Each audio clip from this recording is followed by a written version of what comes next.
जीत ले हम सारी दुनिया। बीच हमें आज बोने दो, रोज उसे थोड़ा बढ़ने दो। छू लेंगे आकाश हम, मन के विचार हकीकत बने। सिद्धि फल से आनंद देंगे, कोशिश कर बढ़े, सोच बुलंद करे।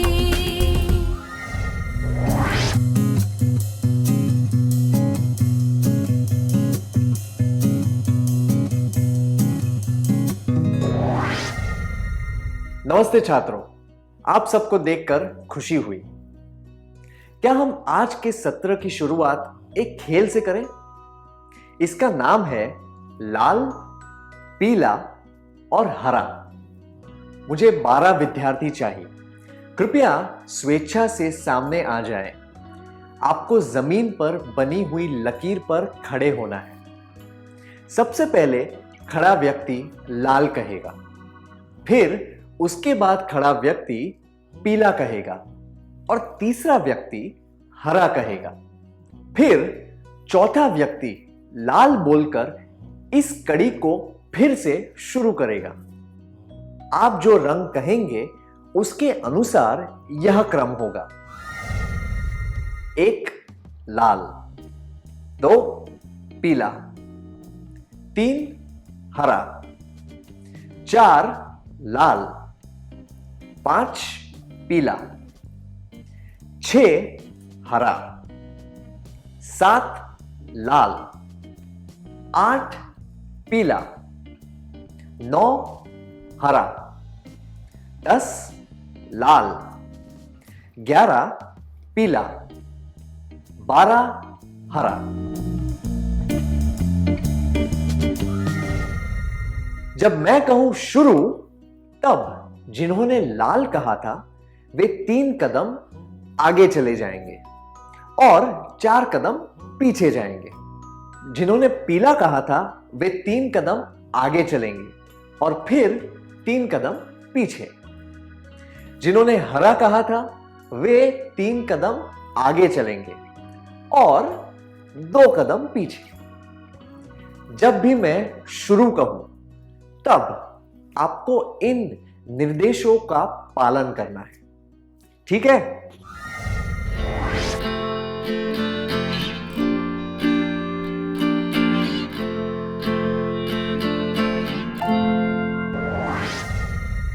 क्या आपको खेल पसंद आया? पहले तो आप एक ही लकीर में खड़े थे, पर अंत में आप 3 अलग अलग जगहों पर थे, एक के पीछे एक, है ना? लाल रंग वाले पीछे थे, पीले रंग वाले उसी जगह थे और हरे रंग वाले अपने स्थान से आगे थे। क्या अब हम इस खेल की तुलना अपनी आमदनी और खर्चे से करें? शुरुआत की लकीर हमारी मूल स्थिति दर्शाती है, आगे बढ़ना हमारी आमदनी दर्शाती है और पीछे जाना हमारे खर्चे दर्शाता है। लाल 3 इकाई कमाते हैं पर 4 इकाई खर्च करते हैं, इसीलिए वे पीछे चले गए क्योंकि उनके खर्चे आमदनी से ज्यादा है। पीले 3 इकाई कमाते हैं और 3 खर्चे करते हैं, इसीलिए वे उसी जगह रहते हैं। वे उन लोगों को दर्शाते हैं जो अपनी सारी कमाई खर्च कर देते हैं। हरे 3 इकाई कमाते हैं और केवल 2 इकाई खर्च करते हैं और कमाई का एक भाग बचाते हैं, इसीलिए उन्होंने जहां से शुरू किया था वहां से आगे हैं। अब आपके लिए एक प्रश्न है। कल्पना कीजिए कि 3 मेंढक एक कांच के गहरे बर्तन में गिर गए हैं और बाहर निकलने की कोशिश कर रहे हैं। एक मेंढक का बर्ताव लाल रंग वाले की तरह है, यानी कि अगर वह 3 कदम आगे आते हैं तो एक 4 कदम पीछे जाता है।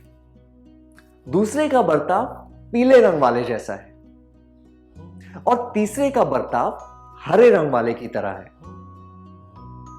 इनमें से कौन सा मेंढक जल्दी बाहर निकल जाएगा?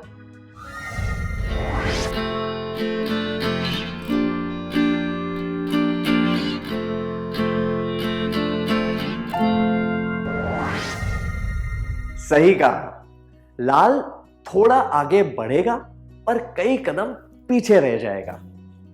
पीला आगे पीछे करता हुआ उसी जगह रह जाएगा, पर हरा अपने प्रयास से लगातार आगे बढ़ता हुआ जल्दी बाहर निकल जाएगा।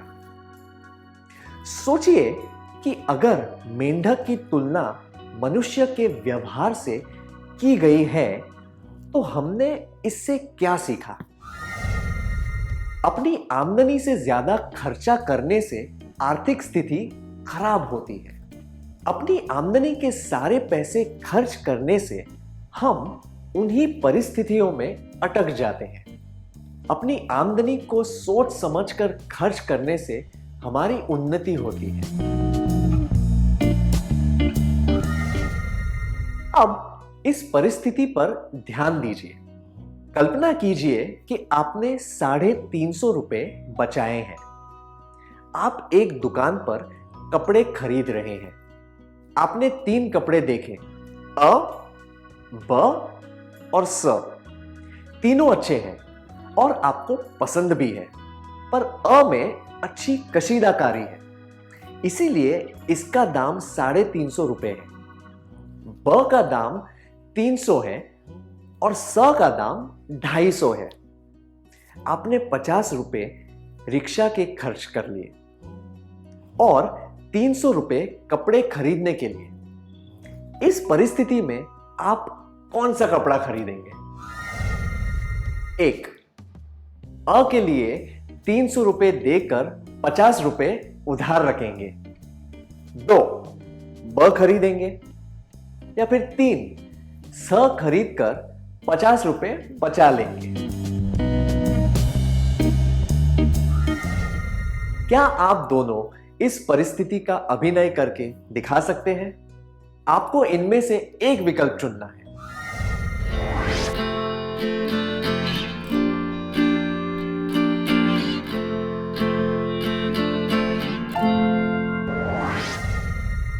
धन्यवाद, आपने बहुत अच्छा अभिनय किया। जब आपको केवल 300 रुपए खर्च करने हैं, तब 350 रुपए खर्च करना दर्शाता है कि आपका व्यवहार लाल रंग वाला है। आमदनी से ज्यादा खर्चा करना।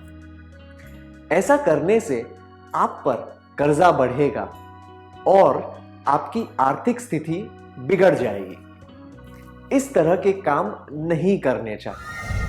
जब उसी किस्म का कपड़ा 250 रुपए में मिल सकता है, तो उसके लिए 300 रुपए खर्च करना यह दर्शाता है कि आपका व्यवहार पीले रंग वाला है। सब कुछ खर्च देने से आपकी कोई बचत नहीं होगी। इस वजह से आपकी आर्थिक स्थिति में कोई भी सुधार नहीं होगा। आपातकालीन स्थिति में आपके पास कुछ नहीं बचेगा और आपको कर्ज लेना पड़ सकता है। जबकि उसी किस्म के कपड़े के लिए 250 रुपए खर्च करने में समझदारी है। यह दर्शाता है कि आपका व्यवहार हरे रंग वाला है। आप गुणवत्ता पर ध्यान देते हुए बचत करने के तरीके ढूंढते हैं। ऐसा करने से आपकी आर्थिक स्थिति सुधरेगी और बचत भी बढ़ेगी। धन के प्रबंधन का मतलब है कि सोच समझकर पैसे खर्च करना और पैसे बचाना। मैं दोहराता हूं, धन के प्रबंधन का मतलब है सोच समझकर पैसे खर्च करना और पैसे बचाना। हमने यह समझा कि धन के प्रबंधन का अर्थ क्या होता है। आइए अब हम देखते हैं कि अपने रोजमर्रा के जीवन में इसका प्रयोग किस तरह किया जा सकता है। सबसे पहले कामिनी की परिस्थिति देखते हैं। कामिनी एक मध्य वर्गीय परिवार से है। उसके माता पिता उसे धन के प्रबंधन का अनुभव देना चाहते हैं, इसीलिए उन्होंने परिवार के मासिक खर्चों का काम उसे सौंप दिया है। पूरे महीने की आमदनी उसे दे दी ताकि वह खर्चे संभाल सके। सबसे पहले कामिनी ने सारे खर्चे की सूची बनाई। आइए एक कार्यकलाप के द्वारा देखें कि उसने सारे खर्चे किन वर्गों में डाले हैं। आपको स्क्रीन पर एक तरफ कुछ खर्चे दिखेंगे और दूसरी तरफ कुछ वर्ग दिखेंगे। आपको खर्चे को सही वर्ग में डालना है। खर्चे वर्ग: चावल, कांस्य की मूर्ति, फिल्म देखना, घर का किराया, दवाइयाँ, बांस का झूला, बीमा की किश्त, किताबें, मनोरंजन, रख रखाव, विलास, खाना, राशन, आराम, पूंजी निवेश, आपातकालीन, शिक्षा।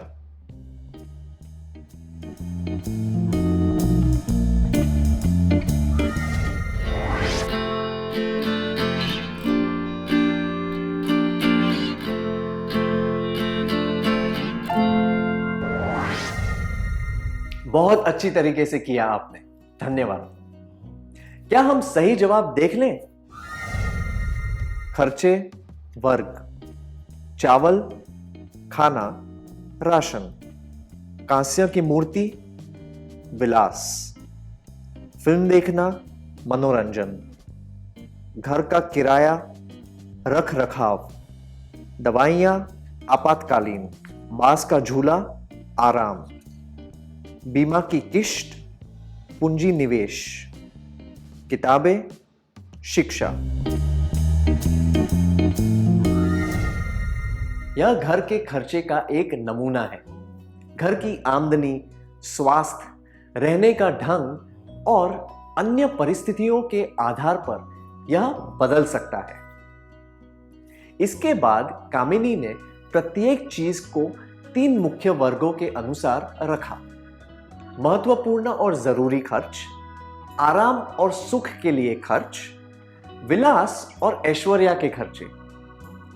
उसकी नई सूची के अनुसार खाना, कपड़े और घर महत्वपूर्ण व जरूरी खर्चे हैं।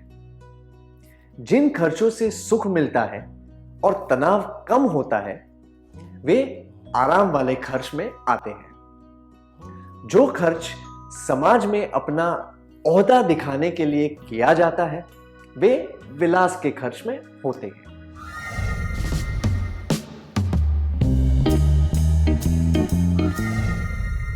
अब आपको स्क्रीन पर कुछ खर्चे दिखाए जाएंगे। आप एक मध्य वर्गीय परिवार से हैं। इस बात को ध्यान में रखते हुए क्या आप इन खर्चों को जरूरत, आराम और विलास के वर्ग में डाल सकते हैं? खर्च, जरूरत, आराम, विलास।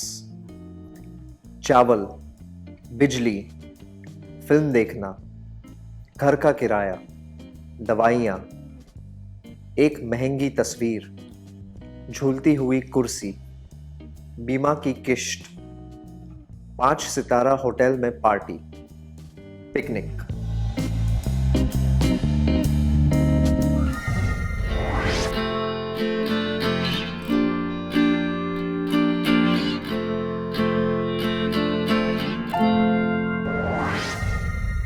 आपने बहुत अच्छी तरह किया, धन्यवाद। क्या अब हम देखें कि खर्चे को किन किन वर्गों में डाला गया है? खर्च, जरूरत, आराम, विलास। चावल, जरूरत, बिजली, जरूरत, फिल्म देखना, आराम, घर का किराया, जरूरत, दवाइयाँ, जरूरत, एक महंगी तस्वीर, विलास, झूलती हुई कुर्सी, आराम, बीमा की किश्त, जरूरत, 5 सितारा होटल में पार्टी, विलास, पिकनिक, आराम। कामिनी ने घर के खर्चे को अपने परिवार की आमदनी के अनुसार वर्गों में डाला। जैसे कि मैंने पहले बताया था, ये वर्ग हर परिवार की आमदनी के अनुसार अलग होंगे। उदाहरण के लिए, जो परिवार खुद के घर में रहता है उसकी सूची में घर का किराया नहीं आएगा। उसकी जगह रख रखाव के खर्चे होंगे, जैसे कि प्रॉपर्टी टैक्स इत्यादि। और तो और आराम व विलास किसे कहा जा सकता है, यह भी परिवार की आमदनी पर निर्भर करेगा। कामिनी ने अपनी सूची अपने माता पिता को दिखाई। उन्होंने उसके काम को सराहा और उससे पूछा कि अब वह क्या करेगी। उसने कहा कि वह विलास के खर्चे नहीं करेगी, जरूरत वाले खर्चे पर ध्यान देगी। आपातकालीन परिस्थितियों के लिए पैसे बचा कर रखेगी। अगर कुछ पैसे बच गए तो वह आराम वाली चीजें पर खर्च करेगी। योजना के अनुसार खर्चा करना क्या होता है? योजना के अनुसार खर्चे करने का अर्थ है कि पैसे क्यों, कब और कैसे खर्च करने हैं, इस बारे में ठीक से सोचकर निर्णय लेना। मैं दोहराता हूं, योजना के अनुसार खर्चे करने का अर्थ है कि पैसे क्यों, कब और कैसे खर्च करने हैं, इस बारे में ठीक से सोचकर निर्णय लेना। क्या अब हम इस सत्र का सार संक्षेप कर लें?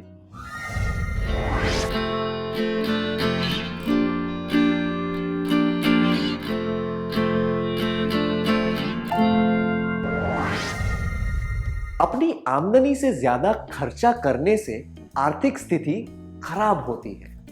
अपनी आमदनी के सारे पैसे खर्च करने से हम उन्हीं परिस्थितियों में अटक जाते हैं। अपनी आमदनी को सोच समझकर खर्च करने से हमारी उन्नति होती है। धन के प्रबंधन का मतलब है सोच समझकर पैसे खर्च करना और पैसे बचाना। योजना के अनुसार खर्चे करने का अर्थ है कि पैसे क्यों, कब और कैसे खर्च करने हैं, इस बारे में ठीक से सोचकर निर्णय लेना। अच्छी तरह सार संक्षेप करने के लिए धन्यवाद। आइए अब थोड़ा गृह कार्य लिख लेते हैं ताकि ये बातें हमें अच्छी तरह याद रहें।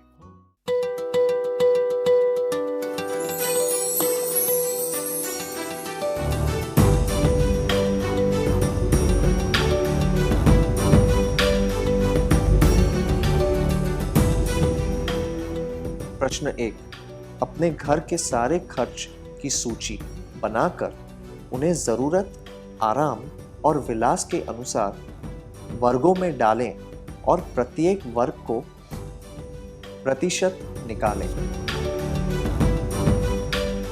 प्रश्न 2, आपने अपने परिवार की आर्थिक स्थिति का विश्लेषण किया और आपको पता चला कि आप आगे नहीं बढ़ रहे हैं, इसलिए आपने सारे खर्च देखे और यह पता किया कि आप 20% पैसे घर के किराए पर खर्च कर रहे हैं, 35% खाने पीने पर, 10% शिक्षा पर, 7% इधर उधर की चीज़ों पर, 18% मनोरंजन पर, 7.5% पूंजी निवेश पर और 2.5% दान के लिए। आप अपने परिवार की आर्थिक स्थिति को मजबूत करने के लिए 20% पूंजी निवेश करना चाहते हैं। आप यह कैसे हासिल करेंगे? जवाब: 1. खाने पीने में 5% कटौती, दान में 2.5% कटौती, इधर उधर के खर्चे में 2% कटौती और मनोरंजन में 3% कटौती करेंगे। 2. यह आरामदायक नहीं होगा, पर छोटे घर में रहकर घर के किराए में 10% कटौती करेंगे और दान में 2.5% कटौती करेंगे। 3. मनोरंजन में 12.5% की कटौती करेंगे।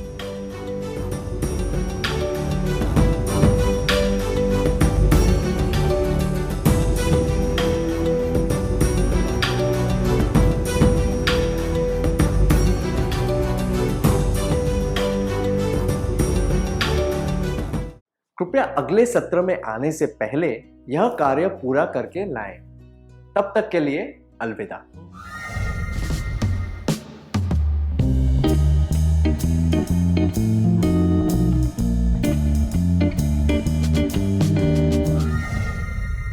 नमस्ते छात्रों, मुझे यकीन है कि आपने गृह कार्य पूरा कर लिया होगा। क्या अब हम जवाबों के बारे में चर्चा करें?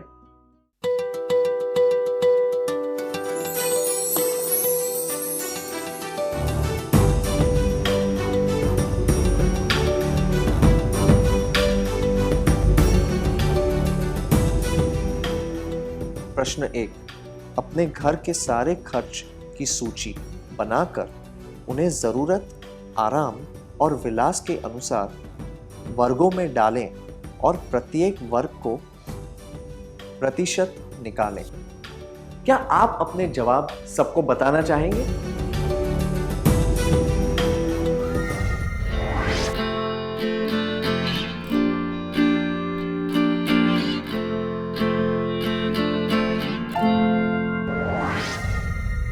प्रश्न 2, आपने अपने परिवार की आर्थिक स्थिति का विश्लेषण किया और आपको पता चला कि आप आगे नहीं बढ़ रहे हैं। इसलिए आपने सारे खर्च देखे और यह पता किया कि आप 20% पैसे घर के किराए पर खर्च कर रहे हैं, 35% खाने पीने पर, 10% शिक्षा पर, 7% इधर उधर की चीज़ों पर, 18% मनोरंजन पर, 7.5% पूंजी निवेश पर और 2.5% दान के लिए। आप अपने परिवार की आर्थिक स्थिति को मजबूत करने के लिए 20% पूंजी निवेश करना चाहते हैं। आप यह कैसे हासिल करेंगे? यह जवाब खाने पीने में 5% कटौती, दान में 2.5% कटौती, इधर उधर के खर्चे में 2% कटौती और मनोरंजन में 3% कटौती करेंगे। अनुचित है, क्योंकि खाना तो हमारे लिए बहुत महत्वपूर्ण होता है। खाने में कटौती करने से आपके परिवार की सेहत बिगड़ सकती है। यह जवाब, यह आरामदायक नहीं होगा, पर छोटे घर में रहकर घर के किराए में 10% कटौती करेंगे और दान में 2.5% कटौती करेंगे। अनुचित है, क्योंकि घर का किराया भी एक ज़रूरी खर्चा है। छोटे घर में असुविधा से रहना उचित नहीं होगा, क्योंकि आप दूसरे खर्चे में कटौती कर सकते हैं। यह जवाब मनोरंजन में 12.5% की कटौती करेंगे। उचित है, क्योंकि मनोरंजन तो आपके आराम के लिए है। इस खर्चे को कम करने से आपके महत्वपूर्ण खर्चे पर कोई असर नहीं पड़ता। क्या आप अपने जवाब सबको बताना चाहेंगे?